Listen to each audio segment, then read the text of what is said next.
President Reagan has now set in motion a program of research and development for futuristic weapons to defend this country from incoming nuclear missiles. With today's signing of a national security directive, Mr. Reagan confirmed the long-range research he proposed Wednesday night. It will improve communications and control systems that are vital to these strategic forces.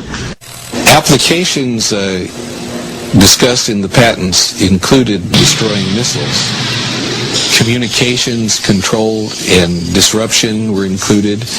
There were some other ideas, both to possibly modify weather and finally to lift a portion of the upper atmosphere further out into space where hopefully it would be able to deflect missile trajectories. Zap incoming missiles, disrupt global communications, and engineer the weather. What does HARP do? HARP is a large antenna where we beam radio frequency energy up into the upper atmosphere, and we create on a small scale what the sun normally does. HARP uses 1 billion watts beamed straight into the ionosphere for experiments. Picture these strings on the piano as layers of the earth.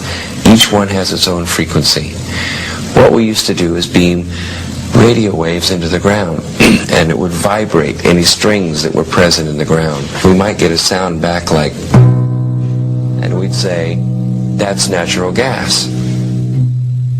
We might get a sound back like, and we say that's crude oil. We were able to identify each frequency. We accomplished this with just 30 watts of radio power. If you do this with 1 billion watts, the vibrations are so violent that the entire piano would shake. In fact, the whole house would shake. In fact, the vibrations could be so severe underground that could even cause an earthquake. Los Angeles Times on April 21st, you said that you told the Associated Press that the American government has created weather tampering techniques so that the New World Order will be able to starve millions of Americans and control the rest. And after 1989, President Bush said, and it's a phrase that I often use myself, that we needed a new world order. The chilling new world order where the masters of mind control will become masters of the world. And ready? There's one more. Some people believe the technology being tested here could be used for sinister projects involving humans. Radio waves messing around with people's brain waves. Mind control will be the ultimate non-lethal weapon. Declassified information on mind control, weather manipulation, bioweapons, chemical weapons. While we feel that HARP is a unique facility, it's not the only one like it in the world. HARP has some capabilities that we feel are better than some of the others. You can change the frequencies. Dr. Persinger's tests suggest that carefully programmed electromagnetic frequencies can tap into individual brains and influence people's emotions. You can shift the beam so that you can move it from one part of the ionosphere to another, and it has quite a bit more power than some of the other facilities throughout the world that are doing the same kinds of research. The same kind of signals in the same frequency range can affect human mood. The human brain operates on very low frequencies. For example, when we're thinking, actively, we're generating about 13, 14 cycles per second. When we're meditating, we're generating 8 cycles per second. And when we're asleep, the brain waves are running at about 4 cycles per second. And HARP is capable of generating all of these frequencies. These kinds of signals can control the human brain. And if you can control these frequencies and multiples of these frequencies and various combinations, you can control all kinds of emotions. You can generate happiness, you could generate sadness, you can generate any mood you want. Similarly, using the appropriate fields, we can induce fear and apprehension. I chose what's called a phased array antenna for the patents because it can be aimed. Picture holding your microwave oven in your hands with the door open. Then you can move it around and send those microwaves different directions. And for these applications where I wanted precise control of where the power was, I felt that was the best type of antenna to use. And that is the kind that HAARP has built. Which is well recognized in the literature. He started first using implants in the brain. He then used radio frequency with implants, and eventually he found that energy at 1/50th of what the Earth naturally produces could, in fact, in certain frequency ranges, trigger huge mood swings. This document from Maxwell Air Force Base lays out the use of electromagnetic weapons technologies for debilitating human beings. Using electromagnetic warfare against human beings, you can cause disease, you can cause hysteria, or you can cause passivity for population control. The cognitive processes of the human brain are really quite simple. And if you understand how they work, you can make entire populations think and decide the manner in which you wish. You can get into their minds. Persinger thinks the implications are chillingly real. Suppose you generate a field that produces fear, fundamental fear, in large numbers of people. And then over the television, more traditional ways, you say, the reason we're having this fear is because of this particular group. And now you start to move the population believing in a direction that you wish. To influence 250 million people, the equivalent of the entire population of the United States, may not be that difficult.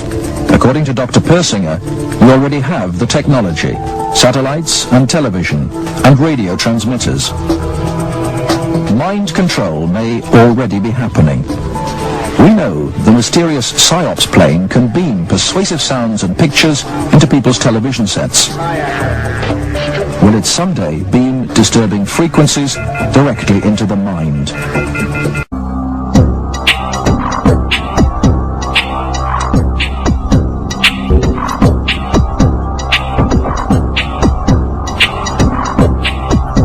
Psychological warriors are bringing cutting-edge technology to a more insidious weapon: propaganda. We're moving toward the third wave modes of warfare, which apply information, knowledge, intelligence, strategy, deception, media, the use of the media for managing the perception There are certain cities that now have required all the new towers that are being built to be disguised. Andrew Messing is the president of Larson Camouflage, a company that builds cell phone towers in a wide variety of disguises, from palm trees to water towers to flagpoles. This is one of our saguaro cacti that's going up to the Phoenix area, and the antennas are concealed inside. They're extremely realistic. People drive by them all the time and they think they're real cacti. Cell antennas are also being hidden inside all kinds of architecture, like clock towers and fake chimneys. Any cell phone, yours included, can be pinpointed, even if you never make a call. Cell phone users beware, Big Brother may be listening. The Federal Bureau of Investigation can now hear everything you say, even when the cell phone is turned off. I know it sounds kind of out there, but using your phone's tracking device, authorities can now activate the microphone inside the dreaded thing, allowing them to eavesdrop on you and your conversations. We can go one stage further if you like. We can put them inside the brain. Here are human nerve cells growing onto the surface of an RFID type chip. Human brain cells don't need to be taught to do this. They are genetically programmed to work with computers. In fact, they love computers. Here's an example. Here is a chip. There's the chip. You put the brain tissue on and it organizes itself. The brain cells work their way in and they start communicating with each other and with the brain of the PC. Could you ever really put enough electrodes into the brain to understand these signals in a meaningful way? In your time, no. In my time, yes. You begin to lose your individuality. You will be evolving into a rather different social entity. How do you push the electrode to the brain? So what you do is you actually send a certain number of them. You have a bundle, and then the bundle would be, the nanowires would be allowed to float into the bloodstream until they can go no further.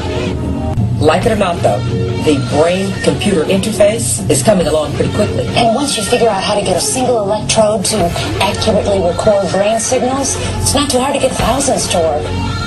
It's mostly a matter of miniaturization.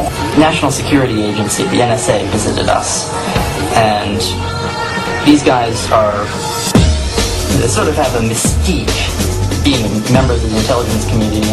You know, the people who came are very smart. They're dressed in suits that cost more than I make in a year. I think some of their interest is potentially sinister.